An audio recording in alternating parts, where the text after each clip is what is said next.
My name is Jessica Davis, and if you had met me at 29, you would have seen a woman who looked like she had quietly accepted her place in the background of her own life. It wasn't always like that. Growing up just outside Boston, in a modest colonial with creaky stairs and faded blue siding, I was the dependable kid, the one who could be trusted to lock up the house, to keep secrets, to do the right thing, even when no one was watching.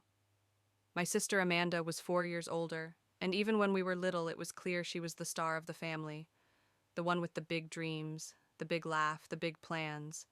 My mom, Margaret, used to tell her book club, Amanda's going to go places. And she did. Amanda got into Columbia, moved to New York, and started a shiny career in marketing, living in high-rise apartments with doormen and skyline views.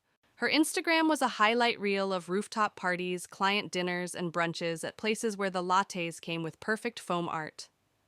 I, on the other hand, stayed home. Not because I didn't have dreams. I did. I got accepted into Boston University, and I had a plan. A plan to get my degree, to maybe go into finance like my dad Robert, who owned a small office supply company. I liked numbers, the clean way they added up, the way you could track where every dollar went, how they told the truth, even when people didn't. But then Dad got sick. At first it was headaches, then fatigue. We brushed it off as stress, but one day, during one of Amanda's award ceremonies, he collapsed. 3 days later, we got the diagnosis, a rare form of lymphoma, aggressive but treatable if we acted fast. Amanda was already packed for college by then. I remember helping her fold her designer jeans into her expensive luggage while Dad lay in the bedroom down the hall, too tired to even sit up. I asked her if she could defer for a semester just until things settled, but she just shook her head. "I can't turn down this scholarship, Jess," she said. "Besides, Mom says you guys have everything under control." We didn't. Not even close. Mom tried. She really did, in her own way, but she wasn't built for caretaking. She liked her book clubs, her hair appointments, her lunches with friends, where she could talk about Amanda's new internship or the boy she was dating from a wealthy family in Connecticut. Dad's business began to slip without him there every day. Bills started piling up, and the house, which already needed a fresh coat of paint, started to feel like it was sagging under the weight of everything we couldn't say out loud. When my acceptance letter from Boston University arrived, I sat at the kitchen table with Dad's ledgers spread out in front of me, his scrawled notes in the margins, the red ink showing bills we couldn't pay on time. Dad looked at me with tired eyes, and I knew what I had to do. "I'll go to community college," I told him. "Just for now. I can help out here, help with you, and still take classes." "You don't have to do that," he said, and there was disappointment in his voice, but also relief. We both knew that if I didn't stay, the business would fail, and the house would go next. That night I heard Mom on the phone with Amanda. "Yes, your sister is staying home," she said, her voice sharp with annoyance. "You know how she is. Always wanting to be the martyr." The words hurt more than I wanted to admit. I wasn't trying to be a martyr. I was trying to keep us afloat. Community college wasn't the dream, but I made it work. I took classes in the evenings, working part-time at a local accounting firm during the day, and spent the rest of my time managing Dad's medications, driving him to chemotherapy appointments, and trying to keep the business from falling apart. Amanda called once a week, always on Sunday nights, always the same conversation. "How's Dad? He had a good day today. He ate some soup." "That's good. Anyway, you should see this brunch place I went to today." And on it would go her stories about the city, the clients, the networking events, the new boyfriend who worked in finance. I would listen, and when she would say, "I wish I could be there more, but you know how it is," I would swallow the resentment that was slowly growing inside me and say, "It's okay," because it had to be okay. The house changed during those years. The living room turned into a medical station, the coffee table covered in pill bottles, insurance papers, and appointment cards. Dad, who used to wake up early to open the shop and come home with jokes and stories about customers, now spent his days dozing in a recliner, his body shrinking under blankets. Mom kept her social schedule, saying she needed self-care to get through the hard times. She would come home from lunch with her friends carrying leftovers in to-go boxes, asking if Dad had eaten while reapplying her lipstick in the hallway mirror. I forgot what it felt like to meet friends for coffee, to go to a movie, to sleep without setting an alarm for 5 a.m. so I could get Dad's medication ready. One day, while sorting through the bills, I found a bank statement showing a $5,000 transfer to Amanda. I waited until Mom was out to ask Dad about it. She needed help with rent, he said, looking away. The city's expensive. I wanted to scream. Instead, I just nodded. That night, I saw Amanda post a photo on Instagram, a beach in Cancun, a cocktail in her hand, the caption, "Living my best life." That same morning, I had spent 2 hours on the phone with the electric company begging them not to shut off our power. Despite everything, I kept going. I organized payment plans, negotiated with creditors, and learned to navigate the healthcare system. I built skills I didn't know I was building, becoming not just Dad's caretaker, but the caretaker of the entire family, holding it all together with spreadsheets, reminders, and quiet determination. Dad's business was still running barely because I stepped in to run it, while studying accounting in the evenings, handling invoices, and learning to balance the books with a precision that came from necessity, not choice. Years passed like that. Amanda graduated with honors, started working at a prestigious marketing firm, and posted photos of her life while we fought to keep the lights on. No one ever said thank you. Not Mom, not Amanda, and not even Dad, who was too busy trying to stay alive to notice the ways I was saving everything he had worked for. And then, a small miracle. One morning, I came into Dad's room with his medication to find him sitting up, glasses on, reading the newspaper. "The socks are missing again," he grumbled, and I laughed for the first time in weeks. The treatment was working. Slowly, he started to get better, to eat again, to care about what was happening in the world. With every sign of recovery, a tiny part of me began to hope that maybe, just maybe, I could finally go back to living my own life. Maybe I could finally go back to school full time. Maybe I could finally have something for myself. But I didn't know then that getting Dad back would mean losing everything else. Because as Dad got stronger, Amanda started calling more, talking about plans for the business, about modernizing, about expansion. And Mom, who had spent years ignoring the realities of our life, suddenly started talking about how nice it would be for Amanda to come back and help out. It was as if everything I had done to keep us afloat meant nothing. As if the years I spent putting my life on hold, the sacrifices I made, the dreams I buried, the friendships I lost, the youth that slipped away from me while I changed Dad's bedpans and balanced the books, didn't matter. But here's what they didn't know. During those years, I had become stronger than any of them could imagine. I knew every detail of the business, every penny that came in and went out. I had built systems, modernized processes, found new clients, and saved the company from collapse more times than I could count. And I wasn't going to let Amanda walk back in with her shiny degree and her big plans and take it all away from me. Not without a fight. Because sometimes family loyalty has its limits. And sometimes the person who spent the most time in the background is the one who knows how to bring the whole facade crashing down. If you've ever felt invisible in your own family, if you've ever sacrificed everything while others took the credit, stay tuned for part 2. Because next I'll tell you what happened when my family decided to vote me out of the family business and how I fought back. Dad's recovery was slow but steady. Each day brought a little more color back to his face, a little more strength to his walk, a little more hope to the house that had lived in the shadow of sickness for so long. As the months passed, we started hearing laughter in the kitchen again. The TV playing baseball games Dad could finally watch without falling asleep, and the clink of dishes as he helped clear the table after dinner. For a while, it felt like all the sacrifices I made were worth it. And then Amanda came back. It started with phone calls. Once a week became twice a week, then almost daily. She would call Dad laughing about how much she missed family time and how she was thinking about coming home more. At first, I tried to ignore the way Mom would light up when Amanda's name flashed on the screen, the way Dad's eyes softened, forgetting how quiet the house had been while she was living her New York life. When Amanda announced she and Brian were moving back to Massachusetts, Mom threw a small party, calling it a family reunion. Amanda arrived in her designer coat, her hair perfectly curled, holding a bottle of expensive wine, and hugging Dad like she had been there the whole time. "Jessica, you look..." Well, she said, her eyes scanning me, looking for changes she could gossip about later. I forced a smile.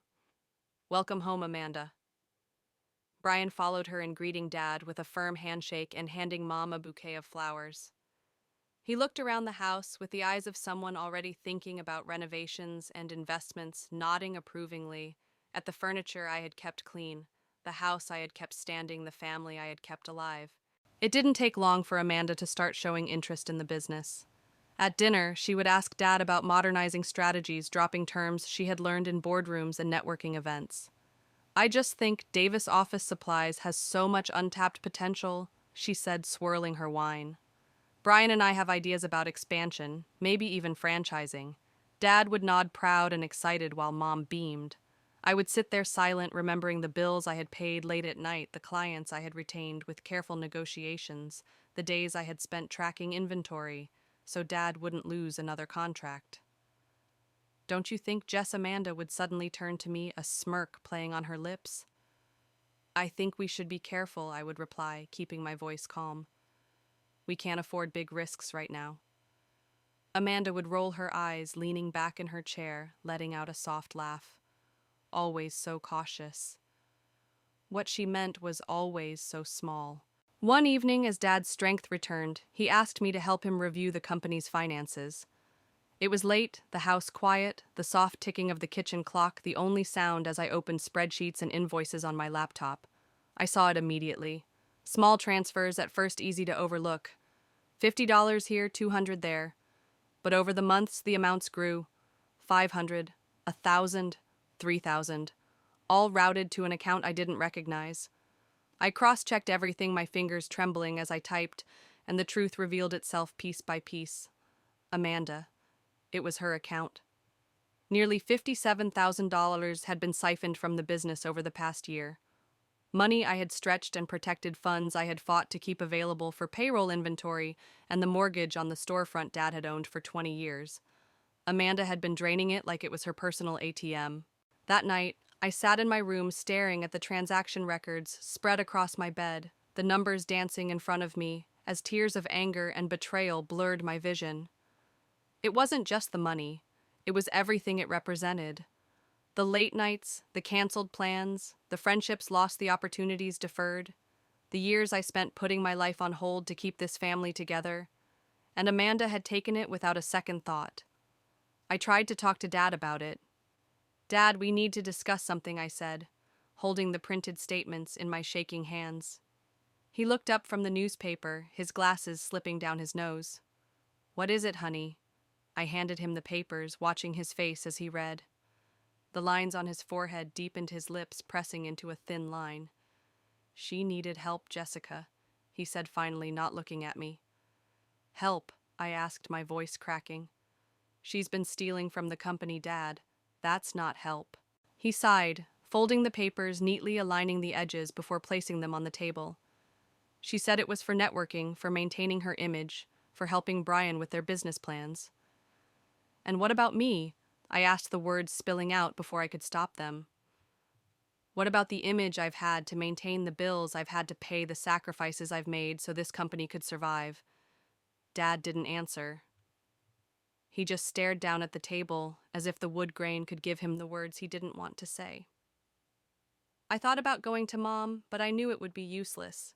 She had always seen Amanda as the golden child, the one who would go places, while I was the one who would be fine wherever I ended up. So I made a plan. Thanksgiving was coming, and Amanda had invited the family to her new house, promising a special announcement about the business. I knew what was coming. The day of Thanksgiving, I drove to Amanda's house with the folder of evidence tucked securely in my bag. The house was pristine, decorated with autumn wreaths, the driveway lined with cars of family members who had come to celebrate. Amanda greeted me at the door, her smile wide, her eyes cold. So glad you could make it, Jessica, she said, kissing the air near my cheek. Inside, the family buzzed with excitement, cousins laughing, aunts and uncles catching up, the smell of turkey and pumpkin pie filling the air.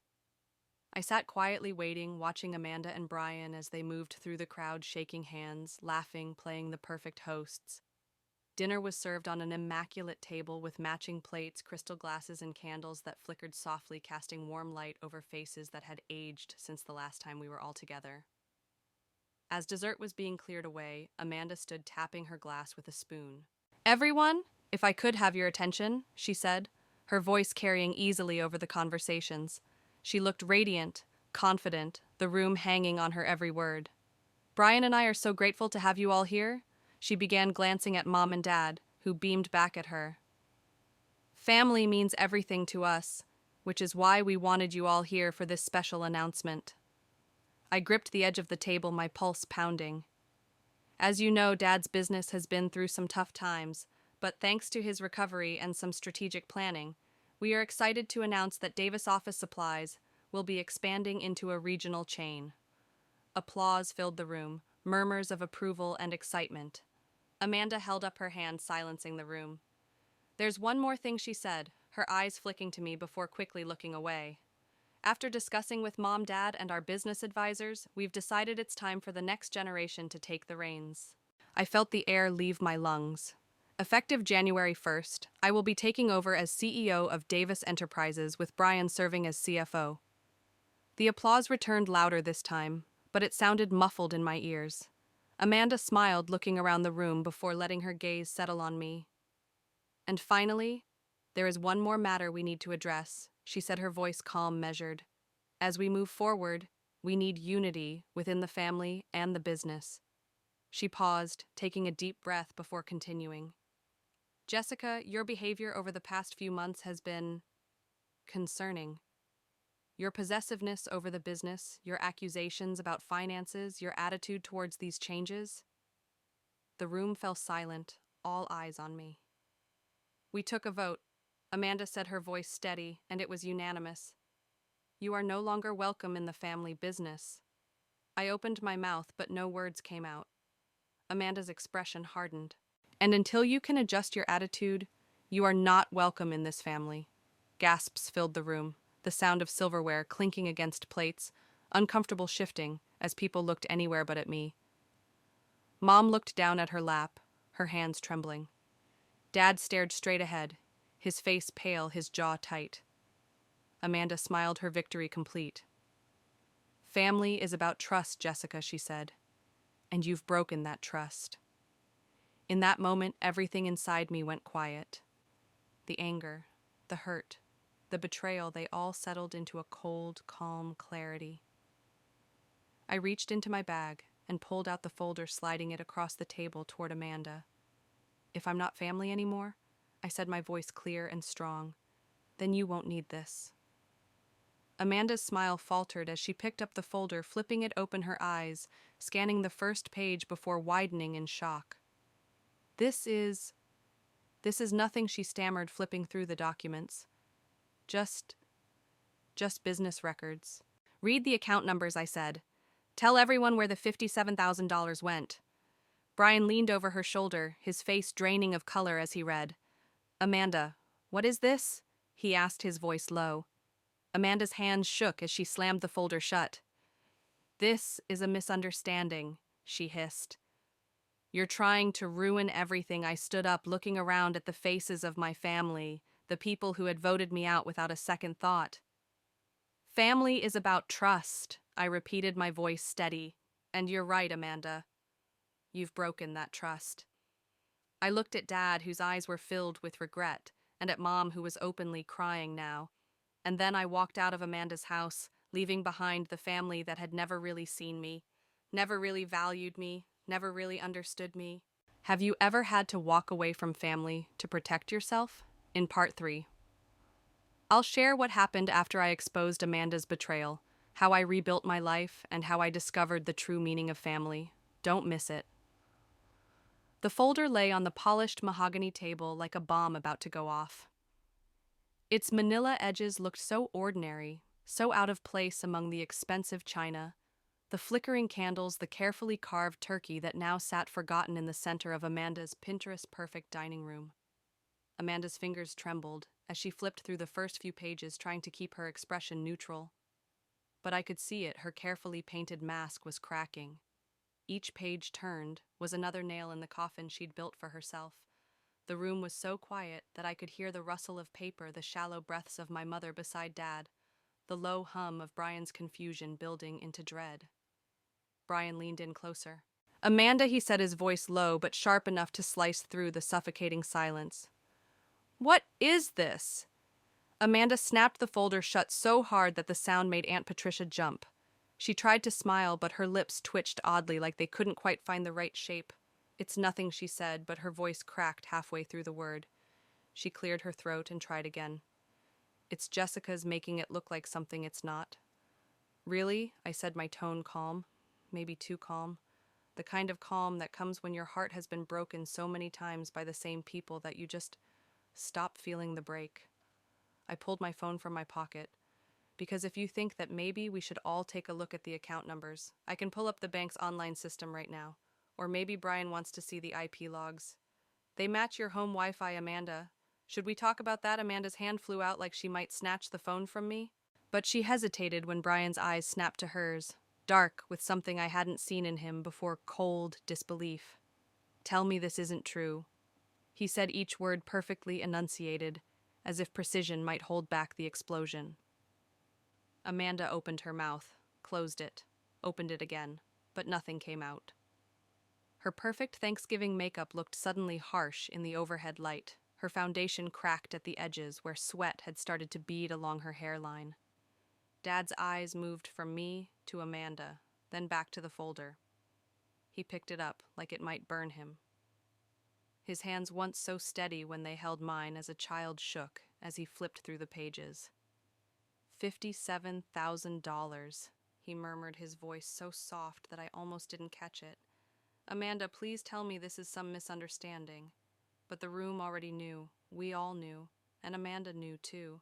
I did it for the family, she said finally, her voice rising like she could drown out the truth if she just spoke loudly enough. I did it for you, Dad. For all of us, Brian and I were going to expand the business with my money. I cut in my tone still, even each word a hammer. With the payroll, I stayed up all night balancing the vendor payments I negotiated, so we wouldn't default the loans I juggled to keep this house. Your house from being repossessed while you were taking selfies in Bali. Mom made a small strangled noise, like a sob she didn't quite have the courage to let out. Amanda glared at me now, her voice sharp and ugly. Oh, poor Jessica, always the martyr.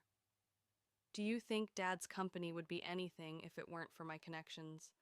For Brian's support, I laughed an actual laugh, sharp enough to cut the tension for half a second. Your connections didn't pay the overdue taxes, Amanda. Your husband's last name didn't convince the bank to give us an emergency line of credit. I did that. Alone. I turned to Brian. His face had gone pale. He held out a hand toward Amanda, but she pulled away her chair, scraping sharply on the floor as she pushed it back. Brian, don't look at me like that, she said. Her voice was cracking now, wild and desperate. This is still ours, our plan. Don't let her ruin this for us. Brian didn't answer her. He picked up the folder again, flipping through the highlighted lines and the annotated account numbers, his eyes scanning the damning lines of evidence I had spent weeks compiling while Amanda was busy planning her special announcement. Is this all true? He asked quietly. Amanda opened her mouth again, but the words died in her throat. Instead, she slammed her palm on the table, rattling the silverware, then turned to Dad. Are you just going to sit there and let her do this? She snapped. Dad, Daddy. She's ruining everything we've built. Dad looked so much older than he had just an hour ago when he carved the turkey. His shoulders hunched, his eyes wet, his voice a broken whisper. You did this, Amanda. Not Jessica. The silence that fell after that was suffocating. No one at the table dared move. No one dared speak. Mom broke first. She reached across the table, her hand hovering over mine, not quite brave enough to touch me. Jessica, she whispered. We didn't know. You have to believe us, honey. We didn't know. I wanted to believe her. I really did. But I'd sat alone at this table too many nights, balancing checkbooks while she fussed over Amanda's scholarships and New York apartments. I had asked for help more times than I could count, and every time she had looked away. I pulled my hand back slowly. Mom's lip quivered, but she didn't reach again. Brian cleared his throat, the sound harsh in the heavy air. Amanda, you need to tell them everything. All of it.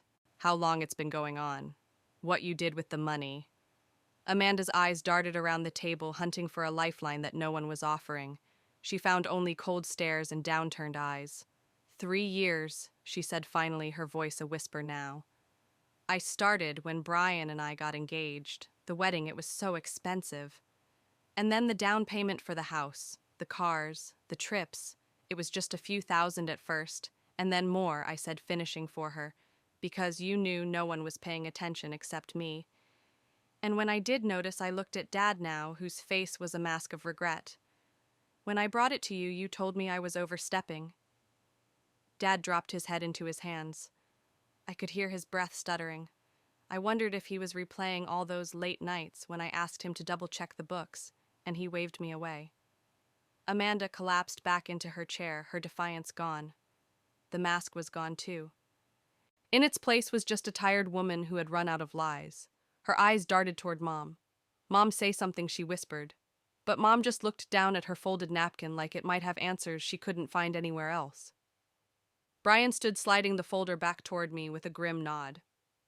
You did the right thing, bringing this here, Jessica, he said. His voice was low, but there was an edge to it, like someone who'd been played for a fool and was already tallying the cost. I had no idea. He turned to Amanda. We're done here. We'll talk at home. Amanda opened her mouth like she wanted to protest, but Brian was already walking away, his jaw set. For a moment, I just sat there, the adrenaline finally draining from my veins, leaving only a cold, hollow ache in its place. The entire room watched me, but I felt oddly invisible. Just like I always had been, except now, invisibility didn't mean weakness. It meant freedom. Dad looked at me, his eyes red. Jessica, I held up a hand. Don't. Please. Mom let out a tiny sob, covering her mouth. What happens now? I stood, sliding my chair back carefully so it didn't scrape too loud against the expensive floors Amanda had bragged about.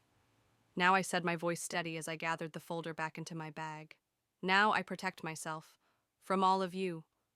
I looked around the room one last time at the aunts and uncles who'd always had so much to say about how responsible Jessica was, at the cousins who never once asked if I needed help when Dad got sick, at Mom and Dad, who had loved me just enough to use me, but never enough to choose me. Family is actions, I said quietly, not blood. Then I turned and walked out into the cold November air, leaving behind the house the smell of turkey and candles, the warm lie of being wanted. The air in the small office smelled like stale coffee and old carpet, but to me it smelled like freedom. Dad sat across from me, looking smaller than I'd ever seen him, shoulders hunched, as he signed the final page of the new company structure paperwork. Jessica Davis, Chief Operating Officer. 3 years ago, I was wiping Dad's mouth after chemo sessions, begging the electricity company to give us 2 more weeks, while Amanda posted beach photos with her fiancé.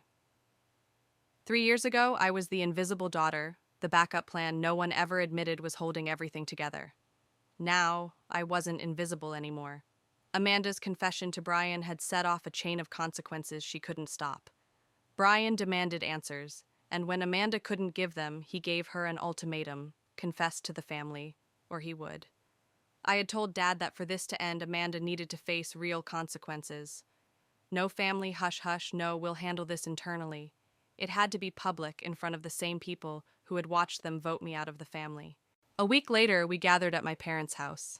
The same relatives who had nodded along when Amanda declared I was toxic now sat in uncomfortable silence, shifting in their chairs.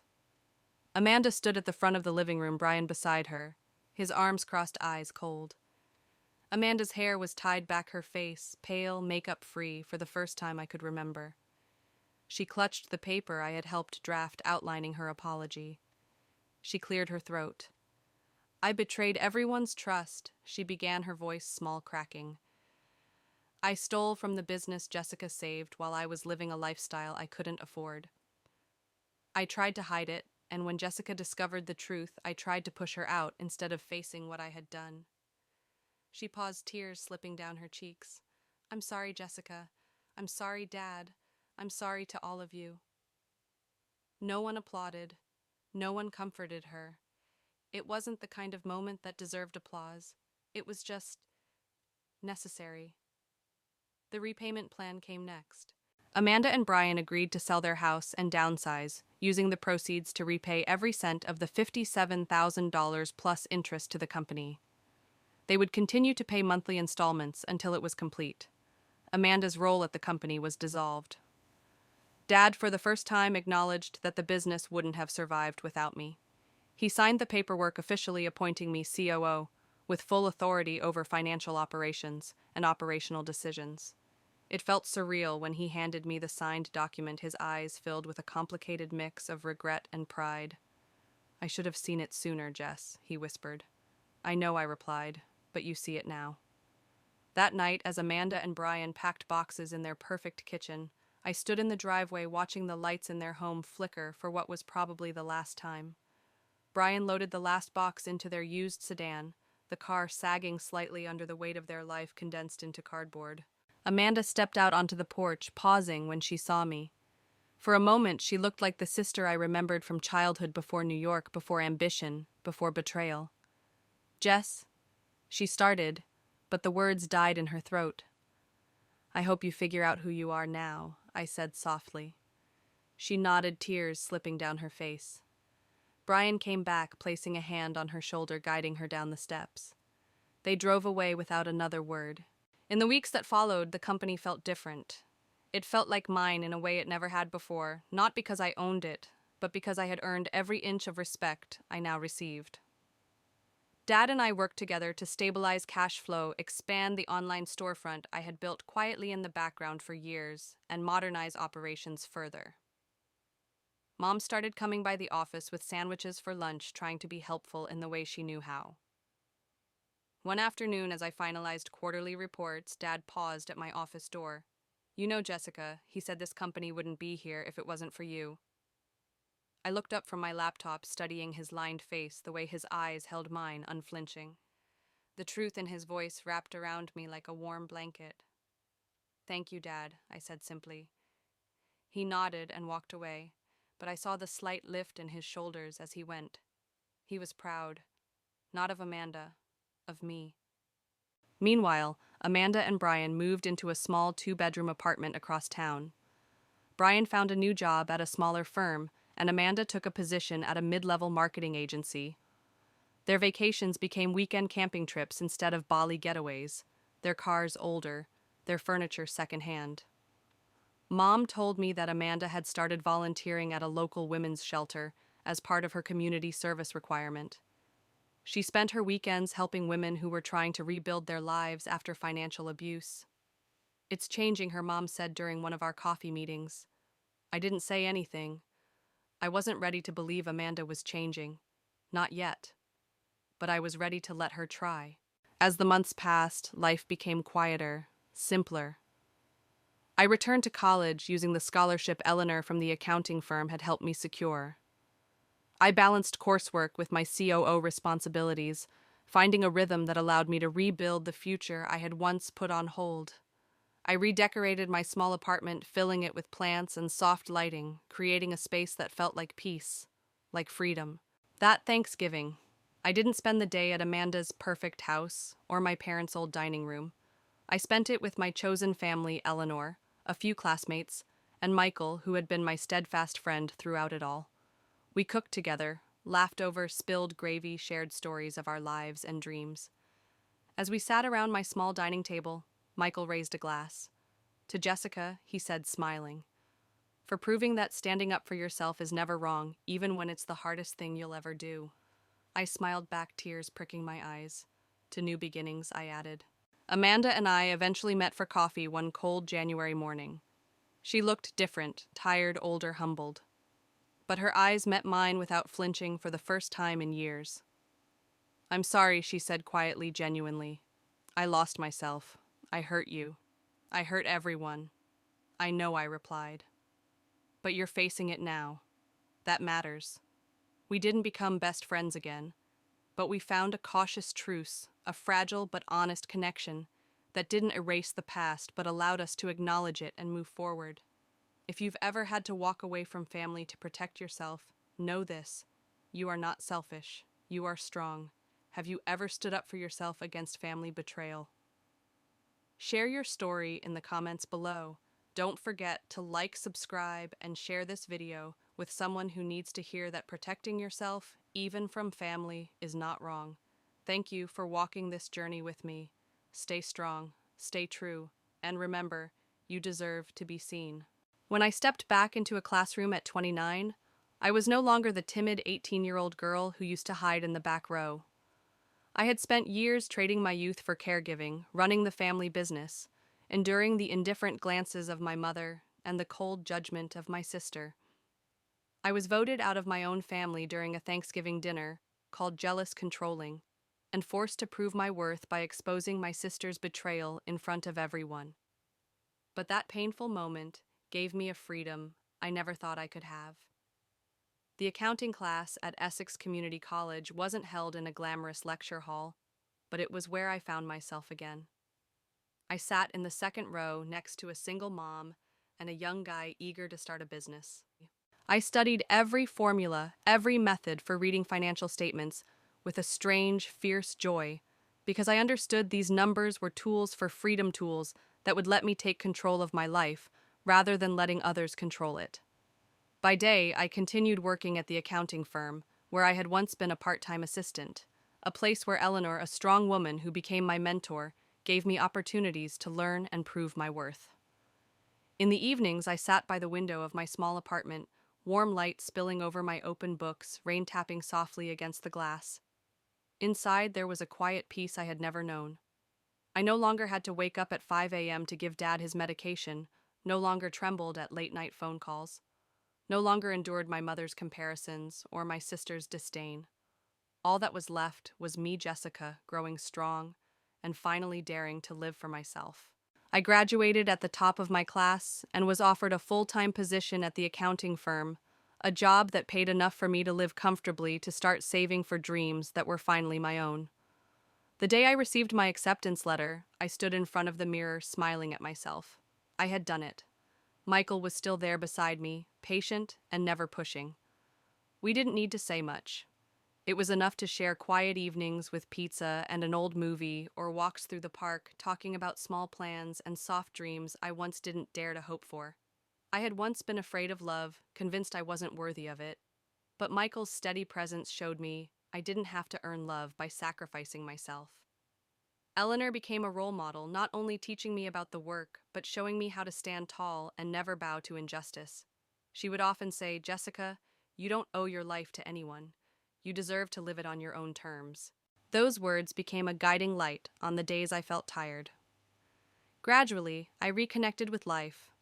I began attending workshops to support women who had experienced financial abuse within their families, sharing my story not to complain, but to let them know they were not alone, that they could rise, that they could rebuild their lives no matter their past. One afternoon, while tidying my small apartment, I found an old photo of Dad and me in front of the family business. I had once loved him so deeply, believed he would always protect me, but life doesn't always follow the stories we tell ourselves. I had forgiven him, but I would never let myself become that old version of me again, the girl who sacrificed everything for scraps of affection. I learned that family isn't always about blood. Family is about the people who value you, protect you, and stand by you, even when you have nothing left to give. Family is the people you choose, the ones you find in your darkest days, the ones who take your hand when you think you can't stand up one more time. The first Thanksgiving dinner I cooked for myself in my apartment, I invited Michael, Eleanor, and a few new friends. We ate together, laughed together, free of gossip, judgment, comparisons, and blame.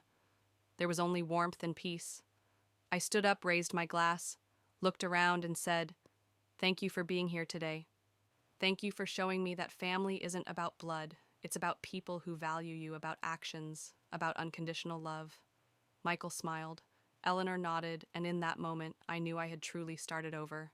If you're watching this and have ever felt abandoned by your own family, if you've ever been called selfish for standing up for yourself, I want you to know, protecting yourself is not selfish. It is how you love yourself. You don't owe your life to anyone. You deserve a life that is peaceful, joyful, and whole, even if it means walking away from those who no longer deserve a place in your story. If this story touched you, please like this video, subscribe to the channel, so I can continue sharing stories of healing, rising after betrayal, and reclaiming your worth. And if you have ever had a moment where you stood up for yourself, share your story in the comments below.